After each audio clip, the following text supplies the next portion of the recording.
అందరికీ నమస్కారం. నా భర్త రాజు చనిపోయాక ఈ లోకంలో నేను ఒంటరిగా మిగిలిపోయాను. బంధువులు కూడా నన్ను వదిలేసి వెళ్ళిపోయారు. సంసార భారాన్ని నేను ఒక్కదాన్నే మోయాల్సి వచ్చింది. ఏం చేయాలో అర్థం కాలేదు. రోజు కుక్కలు రాత్రిపూట చాలా అరుస్తూ ఉంటాయి. మరియు నేను ఆ కుక్కలు మురిగే శబ్దం విని భయపడేదాన్ని. బహుశా ఈ కుక్కలు రాజు ఉన్నప్పుడు కూడా మురిగేవి, కానీ నా భర్త నీడలో నా తలదాచుకొని భద్రంగా ఉంటూ నేను దేనికి భయపడేదాన్ని కాదు. ఈ కుక్కల శబ్దాన్ని మీద ఏ ఒంటరితనం నన్ను భయపెట్టలేదు. ఇప్పుడు ప్రతి క్షణం శతాబ్దాలుగా అనిపిస్తుంది. మరియు నాకు రాత్రులు సరిగ్గా నిద్ర పట్టేది కాదు. ఇలా ఆలోచిస్తూ మెలకువతోనే ఉండేదాన్ని. ఎందుకంటే ఎవరైనా దొంగ ఇంట్లోకి వస్తే నేనేం చేయాలి?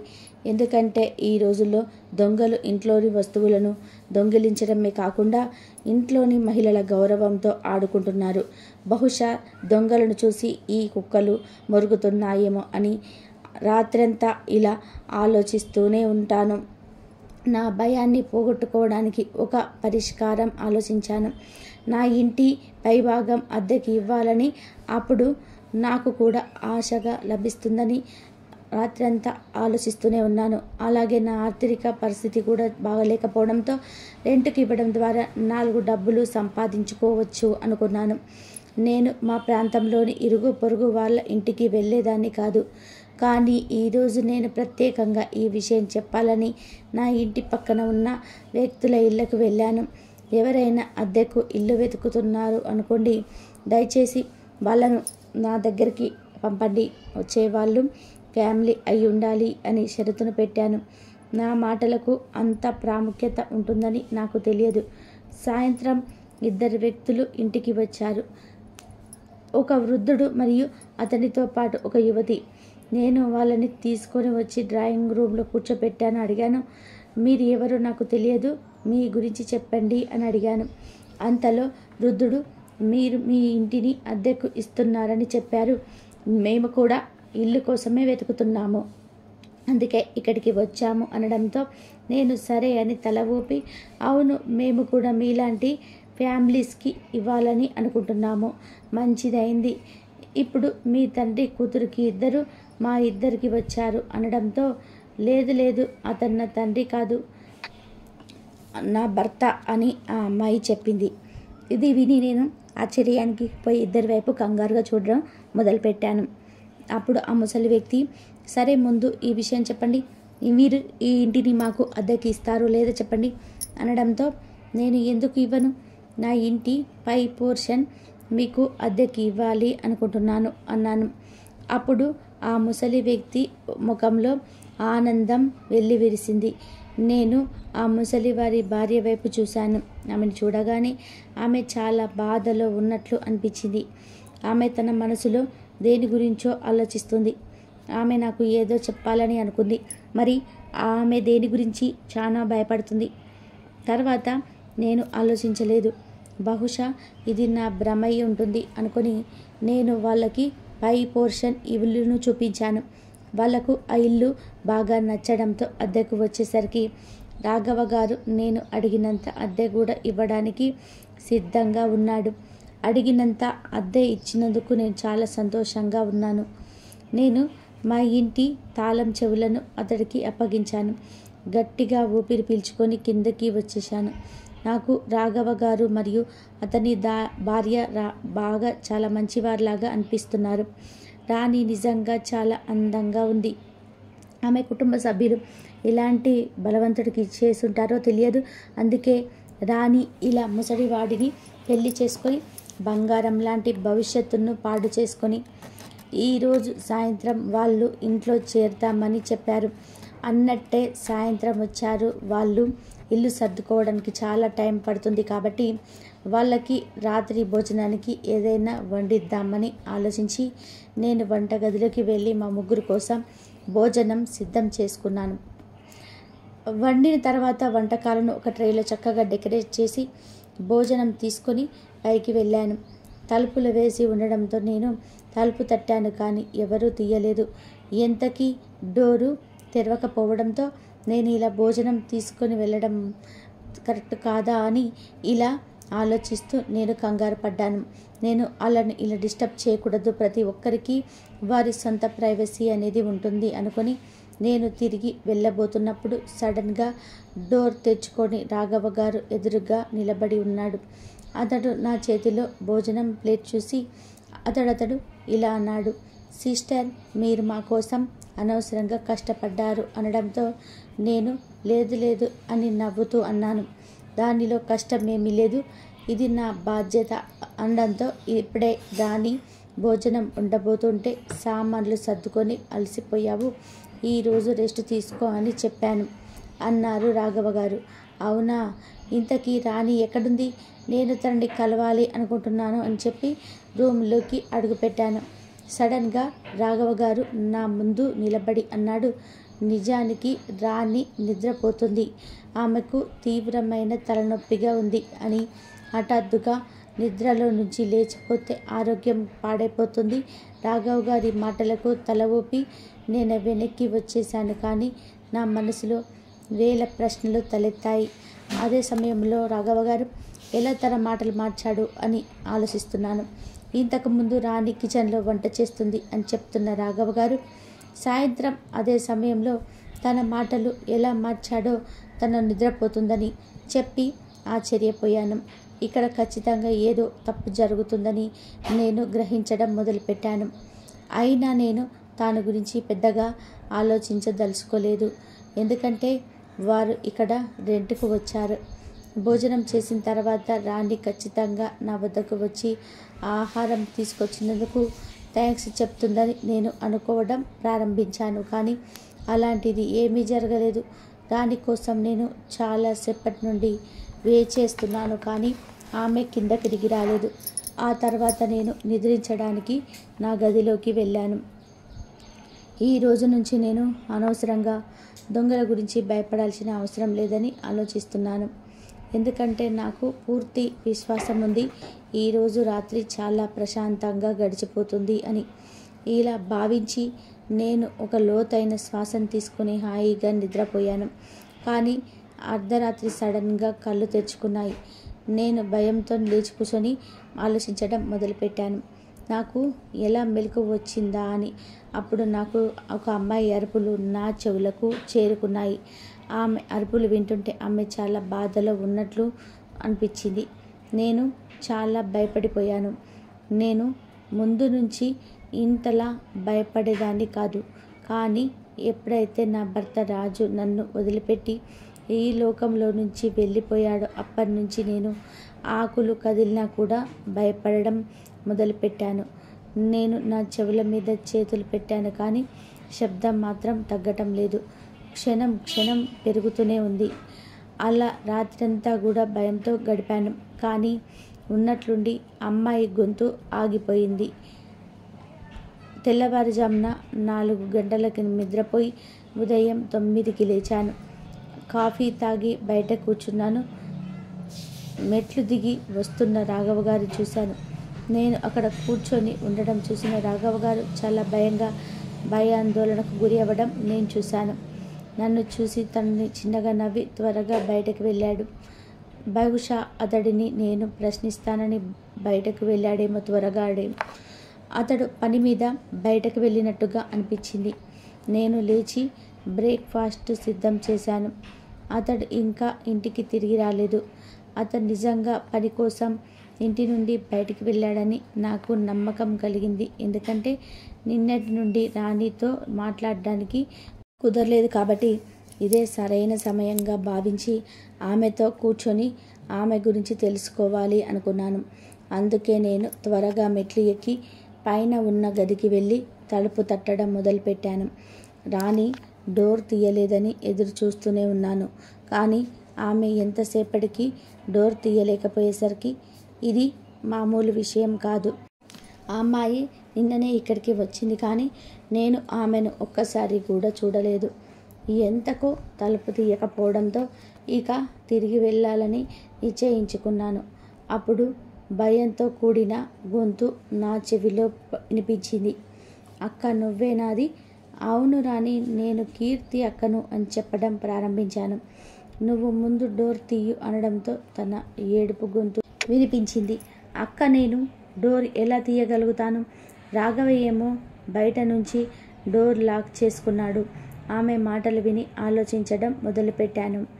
అప్పుడు నా చూపు డోరుకు వేలాడుతున్న చిన్న తాళం మీద పడింది. నేను రాణిని అడిగాను, మీ భర్త నేను బయట నుండి ఎందుకు లాక్ వేసుకొని వెళ్ళాడు అని. ఎందుకంటే నా భర్తకు నాపై అనుమానం. అతడు నాకంటే వయసులో చాలా పెద్దవాడు కాబట్టి నేను అతడికి ద్రోహం చేస్తాడని అతడు ఎప్పుడూ భయపడుతూ ఉంటాడు. నేను తన యొక్క పరిస్థితి చూసి చాలా బాధపడుతూ ఆమెను అడిగాను, సరే ముందు ఇది చెప్పు, నువ్వు బాగున్నావా? బాగున్నావు కదా? అప్పుడు ఆమె బాధాకరమైన నవ్వు వినపడింది. మరి ఆమె చెప్పింది, నేను ఖచ్చితంగా బాగున్నాను. ప్రపంచంలోని ప్రతిదీ నా దగ్గర ఉంది. డబ్బులు, బట్టలు, బంగారం, నాకు కావలసినవన్నీ ఉన్నాయి. ప్రపంచంలో నాకు కావాలి అనుకున్న ప్రతి వస్తువు నా దగ్గర ఉంది. కానీ నేను సంతోషంగా లేను. తన పరిస్థితి చూసి చాలా బాధగా అనిపించింది. నేను అడిగాను, రాణి, నీకోసం నేనేం చేయాలి? నీకేం సహాయం చేయాలో చెప్పు, నేను ఖచ్చితంగా చేయడానికి ప్రయత్నిస్తాను అనడంతో నా సొంత వాళ్ళే నాకు సహాయం చేయలేదు. అలాంటిది మీరేం నాకు సహాయం చేయగలుగుతారు?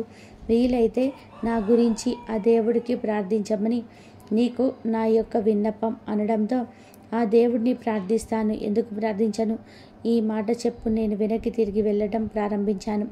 అంతలో రాణి, దయచేసి రాఘవకి నువ్వు ఇక్కడికి వచ్చావని, నేను నీకు ఏదైనా చెప్పానని కానీ చెప్పకూడదు.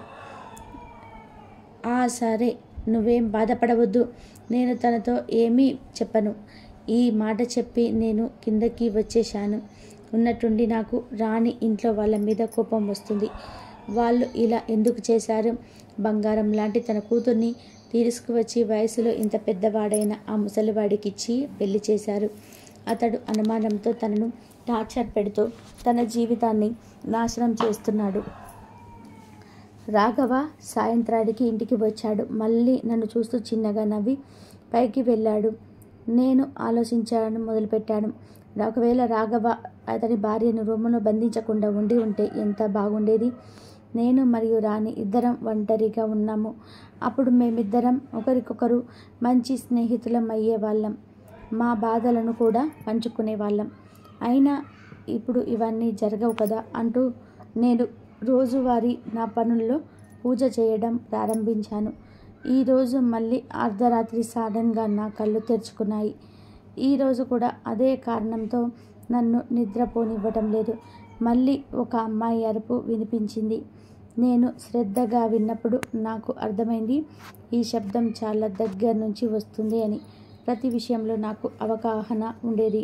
నేను నా రూమ్లో నుండి బయటికి రాగానే అరిచిన శబ్దం మరింత గట్టిగా వినపడడం మొదలైంది. ఈ శబ్దం మరి ఎక్కడి నుండో రావటం లేదని, మేడపైన గదిలో నుంచి వస్తుందని అరుస్తున్న అమ్మాయి మరి ఎవరో కాదు, రాణి. నేను ఒక్క క్షణం ఆశ్చర్యపోయాను. వెంటనే మెట్లు ఎక్కి పైకి వెళ్ళి గట్టిగా తలుపులను బాదుతూనే ఉన్నాను. నేను తలుపు తడుతూ చాలాసేపు అక్కడ నిలబడి ఉన్నాను. కానీ తలుపులు ఎవరూ తెరవలేదు.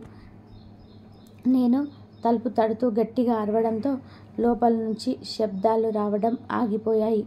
తలుపులు కొట్టి కొట్టి నా చేతులు నొప్పి పెట్టడంతో చేసేదేమి లేక బాధతో కిందికి వచ్చేశాను. ఈరోజు రాత్రంతా నేను నిద్రపోలేదు. హాల్లోనే కూర్చున్నాను. ఈ ఆలోచనలు చేస్తూ తెల్లవారిపోయింది. ఉదయం రాఘవకి కిందకి వచ్చినప్పుడు నన్ను చూసి చాలా టెన్షన్ పడ్డాడు. త్వరగా బయటికి వెళ్ళిపోయేసరికి నేను చెప్పాను, రాఘవ్ గారు, నా మాట వినండి. నేను అతని ముఖం మీద భయాన్ని చూశాను. అతను నా ఎదురుగా ఉన్న కుర్చీలో కూర్చొని చెప్పడం మొదలుపెట్టాడు. నాకు తెలుసు మీరు ఏమి అడగాలి అనుకుంటున్నారో అని. రాఘవ ముఖం మీద దిగులు కనిపించింది. నాకు తెలుసు మీరు రాణి గురించి బాధపడుతున్నారని. ఆమె రాత్రిపూట ఎందుకు అరుస్తుందనే కదా. నేను ఆమె గురించి చాలా బాధపడుతున్నాను. కానీ నేను ఏమీ చేయలేని నిస్సహాయ స్థితిలో ఉన్నాను. మీకేమైనా పరిష్కారం చెప్తే ప్లీజ్ చెప్పండి. ఇదంతా చెప్తూ రాఘవ కళ్ళలో నుంచి కన్నీరు కారడం నేను చూచాను. నాకు కనబడకుండా రాఘవ త్వరగా కన్నీళ్లను తుడుచుకోవడం ప్రారంభించాడు. నేను అతడిని అడిగాను, ముందు మీకు ఆమెతో సమస్య ఏమిటో చెప్పు, అప్పుడే నీకు పరిష్కారం చెబుతాను అన్నాను. నా ఈ ప్రశ్నకు రాఘవ తలపైకి ఎత్తి నా కళ్ళలోకి చూస్తూ అన్నాడు, రాణి తనకు తానే పెద్ద సమస్య. ఇష్టమైన వ్యక్తితో తన పెళ్లి జరగలేదు అనడంతో నేను రాఘవ వైపు ఆశ్చర్యంగా చూడడం మొదలుపెట్టాను. నా ముఖం చూసే చెప్పడం, రాణి లాంటి అమ్మాయి నాతో సంతోషంగా ఉండగలదా అని. ఆ రోజు కూడా మీరు నన్ను తన తండ్రిగా భావించారు. నేను చేసిన తప్పు రాణి వాళ్ళ నాన్న మాటలని పడిపోవటం. కొన్ని సంవత్సరాల క్రితం రాణి వాళ్ళ నాన్నగారు నా దగ్గరికి వచ్చారు. నా దగ్గర 5 లక్షల అప్పు తీసుకున్నారు. 2 నెలల్లో తిరిగి ఇచ్చేస్తానని చెప్పి వాగ్దానం చేసి తీసుకున్నాడు. కానీ 5 ఏళ్ళు గడుస్తున్నా కానీ అప్పు తిరిగి ఇవ్వటం లేదు. ఈరోజు ఇస్తాను, రేపు ఇస్తానని చెప్పి వాయిదా వేసేవాడు. ఇప్పుడు నా సహనం నశించింది. డబ్బులు ఇవ్వకుంటే పోలీసులకు అప్పగిస్తానని చెప్పాను. పోలీసుల పేరు వినగానే వాళ్ళ నాన్నగారు చాలా భయపడ్డాడు. నీకు ఇవ్వడానికి నా దగ్గర పైసలు లేవు, నువ్వు ఇలా చెయ్యి, డబ్బుకు బదులుగా నా పెద్ద కూతుర్ని పెళ్లి చేసుకో అనడంతో నేను షాక్ అయి, నువ్వేం చెప్తున్నావు అన్నాను. వెంటనే తన కూతురు ఫోటోను చూపించి, నువ్వు నా పెద్ద కూతుర్ని పెళ్లి చేసుకో, ఒకవేళ నువ్వు పెళ్లి చేసుకుంటే నేను వేరే వాళ్ళ దగ్గర డబ్బు తీసుకొని తనకు పెళ్లి చేస్తాను, నేను తనకి వాళ్ళకి అప్పగిస్తాను అనడంతో, నిజానికి నాకు చాలా సంవత్సరాల క్రితం పెళ్ళయింది. నేను మరియు నా భార్య మా జీవితంలో చాలా సంతోషంగా ఉన్నాము. ఆమెకు పురిటి నొప్పులు రావడంతో హాస్పిటల్కి తీసుకెళ్ళాను. కానీ అప్పటికే నా భార్య మరియు నా బిడ్డ ఇద్దరు చనిపోయారు. అప్పటి నుండే నేను ఒంటరిగా ఉన్నాను. నేను మళ్ళీ పెళ్లి చేసుకోలేదు. కానీ నాకు వయసు పెరిగే కొద్దీ నేను ఒంటరిగా ఉండలేకపోయాను. నా బాధను మరియు నా సంతోషాన్ని పంచుకునేందుకు నాతో ఎవరైనా ఉంటే బాగుంటుందని నేను అనుకునేవాడిని. ఆపై ఆ రోజు రాణి వాళ్ళ నాన్న రాణి ఫోటో చూపించి, నువ్వు పెళ్లి చేసుకుంటే ఇంకొకరికి అప్పగిస్తానని చెప్పడంతో అతని మాటలకు ఒప్పుకొని నేను రాణిని పెళ్లి చేసుకున్నాను. కానీ రాణికి ఈ పెళ్లి ఇష్టం లేదు. తండ్రి వయసున్న అమ్మాయిని పెళ్లి చేసుకోవడం న్యాయమేనా అని అడిగింది. ఇప్పుడు ప్రతిరోజు రాత్రి నన్ను ఇలా వేధిస్తూనే ఉంటుంది. రాత్రులు కేకలు వేసి గట్టిగా అరుస్తుంది. అందుకే నేను నా సొంత ఇంటిని వదిలి రావాల్సి వచ్చింది. ఎందుకంటే నేను నా భార్యతో తప్పుగా ప్రవర్తిస్తున్నానని అక్కడ ప్రజలందరూ నన్ను అవమానించారు. నేను ఇలా ఇల్లులు మారుస్తూ ఉంటాను. కానీ నాకు ఎక్కడ ఉండడానికి ఇల్లు దొరకడం లేదు. కానీ రాణి వల్ల ప్రజలు నన్ను బతకనివ్వటం లేదు. ఇది నా 3వ ఇల్లు. ఇక్కడికి వస్తున్నప్పుడు నా చివరి రోజుల్లో నన్ను అవమానించొద్దని తనకు చేతులు జోడించి వేడుకున్నాను. కానీ తను నా మాట వినలేదు. మరియు ఇక్కడికి వచ్చిన తర్వాత కూడా తన చర్యలను కొనసాగిస్తూనే ఉంటుంది. అయితే ఈ ఒక్క విషయం చెప్పాలి, ఇందులో రాణి తప్పు కూడా లేదు. ఆమె మానసిక అస్వస్థతకు గురైంది. తను ట్రీట్మెంట్ తీసుకుంటుంది. ఆమె తన చుట్టుప్రక్కల వాళ్ళని గాయపరుస్తుందేమో అని భావించి నేను ఎక్కడికైనా వెళ్ళినప్పుడు బయట నుంచి తాళం వేసేవాడిని. ఇదంతా విన్నాక ఆలోచనలో పడ్డాను. రాఘవ వైపు చాలా శ్రద్ధగా చూశాను. అతను చూస్తుంటే నాకు అతను నిజమే చెప్తున్నాడని అనిపించింది. నేను మీతో ఒక విషయం చెప్పాలనుకున్నాను రాఘవ గారు అన్నాను. అవునా, దయచేసి చెప్పండి అని అన్నాడు. రాణిని లోపల ఉంచి బయట నుంచి తాళం వేసి వెళ్ళకండి. నేను ఆమెతో మాట్లాడడానికి ప్రయత్నిస్తాను. కొంత మెరుగుదల ఉండవచ్చు. నా మాటలకు రాఘవ, నీకు తన పరిస్థితి గురించి పూర్తిగా తెలియదు కాబట్టే ఇలా చెప్తున్నారు అని చెప్పడం మొదలుపెట్టాడు. ఆమెకు కోపం వచ్చినప్పుడు తనని కంట్రోల్ చేయడానికి నాకు కూడా చాలా కష్టం అవుతుంది. నేను అప్పుడు ఆఫీసులో ఉంటాను. ఒకవేళ రాణి మీ వెనక నుండి మీపై దాడి చేస్తే ఏమవుతుంది? ఆమె వల్ల మీకు చాలా హాని కలగవచ్చు. కాబట్టి దయచేసి నన్ను క్షమించండి, నేను ఇలా చేయలేను అనడంతో, ఒకవేళ రాణి నన్ను ఏదైనా చేస్తే నేను దానికి ఎవరిని బాధ్యులుగా చేయను. మీరు తనని బయట నుండి లాక్ చేసి వెళ్ళొద్దు రాఘవ్ గారు అనడంతో, తనని చాలా జాగ్రత్తగా చూసుకోండి అని చెప్పి ఆపై అతను జేబులో నుండి తాళం ఇస్తూ తను చెప్పాడు, మీరు జాగ్రత్తగా ఉండండి. రాణికి కోపం వస్తుందని అనగానే మీరు వెంటనే ఇంటి నుండి బయటికి వెళ్ళిపోండి అని అనడంతో నేను తల ఊపాను. అప్పుడు అతను లేచి వెళ్ళిపోయాడు. దీని గురించి ఆలోచిస్తేనే నాకు బాధగా ఉంది. ఎవరు నిజం చెప్తున్నారు అని ఆలోచిస్తూ నేను పైకి వెళ్ళి గది తాళం తెరిచి లోపలికి వెళ్ళి చూశాను. రాణి సోఫాలో కూర్చొని ఏదో ఆలోచిస్తూ కన్నీళ్లు తుడుచుకుంటూ ఉంది. ఆమె నన్ను చూసి ఒక్కసారిగా భయపడిపోయి, నువ్వు నా ప్రాణాలను కాపాడావు. అయితే ఇదంతా ఎలా జరిగింది? నువ్వు ఇక్కడికి ఎలా వచ్చావు? కీర్తి అక్క, నువ్వు అద్భుతం చేశావు అని అంటూ రాణి నవ్వడం మొదలుపెట్టి లేచి నన్ను అత్తుకొని ఆమె చెప్పింది, కీర్తి అక్క, చాలాసేపు నేను తలపెట్టి ఏడవగల భుజం కోసం ఎదురు చూస్తున్నాను అనడంతో, ఇప్పుడు నువ్వు ఏడవనవసరం లేదు. నేను నీతో ఈరోజు ఒక ముఖ్యమైన విషయం అడగాలని వచ్చాను. ముందు ఈ విషయం చెప్పు. రాత్రి ఎందుకు అలా అరుస్తూ ఏడుస్తావు? రాఘవ నాతో చెప్పింది నిజమేనా? నేను ఈ విషయాలను నమ్మాను, కానీ నేను కూడా రాణి చెప్పే కథ వినాలి అనుకున్నాను. ఒకవేళ రాఘవ నన్ను వెర్రిదాన్ని చేసి కథ చెప్పాడేమో నేను ఆందోళన చెందాను. ఆమె కంగారు పడి చెప్పడం మొదలుపెట్టింది. లేదు, నేనేం అరవటం లేదు. అయినా నాకు అరవాల్సిన అవసరమేముంది? నేను నా జీవితంలో చాలా సంతోషంగా ఉన్నాను. రాఘవ నన్ను చాలా జాగ్రత్తగా చూసుకుంటాడు అని ఆ అమ్మాయి చెప్పిన మాట విని నేను ఆశ్చర్యపోయాను. ఆమె ఒక్కసారిగా మాట మార్చేసింది. నిన్న వేరే విధంగా చెప్పింది, మరి ఈరోజు ఇంకో విధంగా చెప్తుంది. అక్క, ఒకసారి నాకు మీ ఇంటిని చూపించండి. మీరు మీ రూమ్ ఎలా సర్దుకున్నారని. సరే పద వెళ్దామని చెప్పి రాణిని నాతో పాటు కిందకి తీసుకొని వచ్చాను. కిందకి రాగానే రాణి తన చెయ్యి నా ముందు పెట్టింది. దాని మీద కాలిన గుర్తు ఉంది. నేను భయపడి అడిగాను, ఇది ఏమిటి అని. అప్పుడు రాణి చెప్పింది, నిన్న నేను మీతో మాట్లాడిన విషయాలు. నా భర్త ఎలా ఉన్నాడో నాకు తెలియదు. తన గదిలో ఏదైనా రికార్డించి ఉండవచ్చు. అతను చాలా దగ్గరగా చూస్తున్నాడు. అందుకే నేను మీతో పైన అబద్ధం చెప్పాను, చాలా సంతోషంగా ఉన్నాను అని. అయితే అలాంటిదేమీ లేదు. ఆ ముసలివాడు నన్ను చాలా హింసించేవాడు. రాత్రంతా నేను అరుస్తూనే ఉన్నాను. మీరు మీ కళ్ళతో చూస్తే అప్పుడు మూర్ఛపోతారు. మీరు ఒక సీసీ కెమెరా ఆర్డర్ చేసి మేడ మీద గదిలోకి అమర్చండి. ఆ దృశ్యం కెమెరా ద్వారా మీకు రికార్డు చేయబడినప్పుడు మీరు దానిని పోలీసులకు అప్పగిస్తే ఆ నేరస్తుడికి శిక్ష పడుతుంది మరియు నేను స్వేచ్ఛగా ఉంటాను అనడంతో నేను సరే అన్నాను. ఏదో ఒకటి చేస్తాను. నిజం చెప్పాలి అంటే ఇద్దరు భార్యాభర్తల మాటలను నేను ఇరుక్కుపోయాను.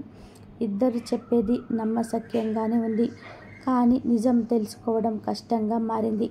దీనికి ఒకే ఒక్క పరిష్కారం ఉంది. అది నిజానికి మేడ మీద గదిలో కెమెరాను ఇన్స్టాల్ చేయడం. నేను సీసీ కెమెరా కావాలని వేరే వాళ్ళను అడిగాను. ప్రతిరోజు రాత్రి మేడ మీద గది నుండి అరుపులు శబ్దం వస్తూ ఉంటుంది. రాఘవ గారు ఉదయం నా ముందు బోరున ఏడ్చి తన బాధను చెప్పుకునేవాడు. పగటిపూట రాణి వచ్చి నా ముందు ఏడ్చేది. నా మీద అణచివేత పెరుగుతుంది అని తన బాధపడడంతో తనని మార్చడానికి నేను చీరలను, నా పెట్టెలను, బట్టలను, ఆభరణాలను రాణికి ప్రతిదీ చూపిస్తూ తనను మాట్లాడిస్తూ ఉన్నాను. ఆ విధంగా అయినా తన హృదయం మారిపోతుందేమో అని. తను నాతో ఉన్నప్పుడు చాలా అంటే చాలా సంతోషంగా ఉండేది. ఇద్దరు భార్యాభర్తల గురించి నేను చాలా బాధపడేదాన్ని. రాఘవ గారిని వీలైనంత త్వరగా శిక్షించాలని నేను కోరుకున్నాను. కెమెరా ఇంకొక రోజులో వస్తుంది అనగా నేను సంతోషంగా ఆ రోజు సాయంత్రం స్వీట్ వండాలి అనుకున్నాను. అందుకే రాణికి ఆ స్వీట్ని ఇద్దామని అనుకున్నాను. ఇలా అనుకుంటూ మెట్లు ఎక్కి స్వీట్ ఇవ్వడానికి వెళ్ళాను. అప్పుడు రాణి గొంతు నా చెవులకు చేరింది. ఆమె ఎవరితోనూ చెబుతుంది, ఈరోజు నువ్వు పూర్తి ప్రిపరేషన్లో వచ్చేసేయి. ఒకటే ఉంటుంది, ఇంట్లో తనని నియంత్రించడం చాలా సులభం. ఇది విని నేను వెనక్కి తిరిగాను. ఇప్పుడు రాణి మీద నాకు అనుమానం కలుగుతుంది. బహుశా రాణి ఏమైనా తప్పు చేస్తుందా అని. ఆమె ప్రతిరోజు రాత్రి అందరూ నిద్రపోయిన తర్వాత రాఘవాన్ని నియంత్రిస్తుందా, లేక అతన్ని రాత్రులు కట్టివేసి ఆపై ఉద్దేశపూర్వకంగానే అరుస్తుందేమో. తద్వారా ప్రజలు రాఘవాన్ని తప్పుగా అర్థం చేసుకుంటారు. మరియు ఆమె అలా కావాల్సింది చేస్తూనే ఉంటుంది. అయినా ఇంకా కెమెరా రావడానికి సమయం పడుతుంది కాబట్టి నేను నా స్నేహితులలో ఒకరైన లేడీ కానిస్టేబుల్కి ఫోన్ చేసి జరిగిన విషయం మొత్తం చెప్పాను. రాత్రి నువ్వు రావాలి, నాకు నువ్వు నీకు నీ టీం కావాలి, అయితే చాలా జాగ్రత్తగా రండి అని చెప్పాను. ఆమె సరే, నువ్వు కేర్ఫుల్గా ఉండు. డిన్నర్ అయ్యాక నా ఫ్రెండ్ కోసం ఎదురు చూడడం మొదలుపెట్టాను. అప్పుడు ఏమైందో తెలియదు, నేను కింద పడిపోయాను. కళ్ళు తెరిచి చూసేసరికి నేను హాస్పిటల్లో ఉన్నాను. నేను ఆశ్చర్యంతో చుట్టూ చూశాను. మరి నా ముందు నిలబడి ఉన్న నా స్నేహితురాల్ని చూశాను. మాధవి, నేను ఇక్కడికి ఎలా వచ్చాను అని నేను ఆమెను అడిగాను. ఆమె నవ్వుతూ చెప్పింది, కీర్తి, నువ్వు ఒక గొప్ప ఫీట్ చేసి వచ్చావు. గత కొన్ని రోజులుగా మాకు ఫిర్యాదులు వస్తున్నాయి. ఎవరో ముఠాలు చాలా తెలివిగా ప్రజల ఇళ్లలో దొంగలిస్తున్నారు అని. నిన్న రాత్రి నీ వల్ల ముఠాని పట్టుకున్నాము అని అన్నారు. పోలీస్ కానిస్టేబుల్ మాధవి మీ ఇంట్లోకి అద్దెకి వచ్చింది అదే ముఠాలోని సభ్యులు. వాళ్ళ పద్ధతి ఏమిటి అంటే ఏదో ఒక సాకుతో ఒంటరిగా ఉంటున్న మహిళల ఇళ్లలోకి ప్రవేశించి వారిని ట్రాక్ చేయడానికి ప్రయత్నిస్తారు. భర్త భార్యను నిందించడం మరియు భార్య భర్త పైన ఆరోపణలు చేస్తూ ఉంటారు. ఈ స్త్రీలు వారి వలలో చిక్కుకొని పోతారు. వారు మీతో కూడా అలాగే చేశారు. మీరు రాణికి ఇంట్లో ఉన్న ప్రతి వస్తువును చూపించారు. మీ నగలు, డబ్బు, బట్టలు చూపించారు. నిన్న రాణి మాటలు విన్నందుకు ఆ దేవుడికి కృతజ్ఞత చెప్పుకో, లేకుంటే నీ పరిస్థితి ఏమై ఉండేదో. నిన్న రాత్రి వాళ్ళను తినే ఆహారంలో నిద్ర మాత్రలు కలిపి నీ ఇంట్లో ఉన్న ప్రతి వస్తువును దోచుకోవాలి అనుకున్నారు. కానీ వాళ్ళు దురదృష్టవంతులయ్యారు. మేము స్పాట్కి చేరుకున్నాము మరియు ఆ వ్యక్తులను పట్టుకున్నాము. ఇద్దరులను దోచుకోవడానికి మనుషులు ఎంతవరకు వెళ్తారో అని మాధవి మాటలు విని నేను ఆశ్చర్యపోయాను. వాళ్ళు నన్ను రక్షించినందుకు నేను దేవుడికి కోటి కోటి కృతజ్ఞతలు తెలుపుకున్నాను. ఇప్పుడు నేను నా ఇంటిని అద్దెకి ఇవ్వాలంటే నాకు చాలా భయం వేస్తుంది. ఇప్పుడు నేను ఒంటరిగా జీవిస్తున్నాను. చెడ్డ వ్యక్తులతో కలిసి ఉండడం కంటే ఒంటరితనం గొప్పదని నా అభిప్రాయం. ఈ వీడియో కనుక మీకు నచ్చినట్లయితే ప్లీజ్ లైక్ చేసి ఛానల్ని సబ్స్క్రైబ్ చేసుకొని మీ ఫ్రెండ్స్ అండ్ షేర్ చేయండి. అలాగే పక్కనే ఉన్న బెల్ ఐకాన్ని ప్రెస్ చేయడం మాత్రం అస్సలు మర్చిపోవద్దు. ఇంతవరకు చూసినందుకు ధన్యవాదాలు. ప్లీజ్ సబ్స్క్రైబ్ చేయండి మై ఛానల్.